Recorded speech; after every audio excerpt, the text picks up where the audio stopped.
दर्शकबिन नमस्ते। निर्मला नेपाली युट्युब च्यानलमा भने कान्छी सिरियल आइसकेको छ।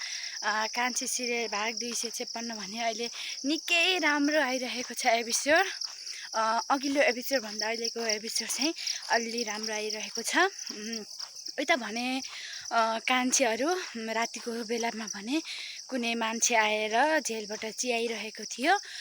चियाइरहेको बेलामा भने कान्छीहरूले देखिसकेपछि उनीहरू चाहिँ जेलबाट हेर्ने मान्छे को रहेछ भनेर हेर्न जाँदा चाहिँ भेटाएका थिए माला भेटाइसकेपछि कान्छी भने अहिले निकै निराश भइन्।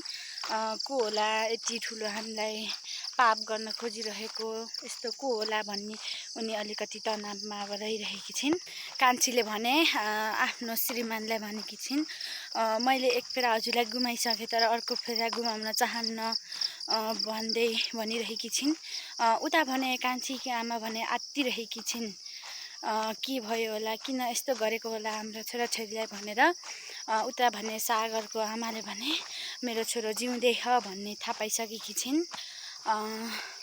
सागर अब घरमा गएर के गर्छन् होला।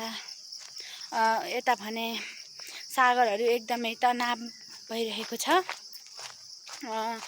उता भने छोरो भेटियो भन्ने आमा एउटा खुसीमा छिन्, तर भने सागर भने खुसीमा छैनन्।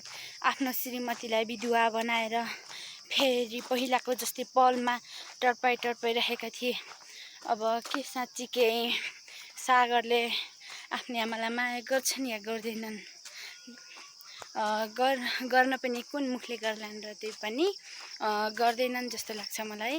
हजुरहरूलाई कस्तो लाग्छ जस्तो लाग्छ त्यस्तै प्रतिक्रिया दिन नभुलिदिनु होला।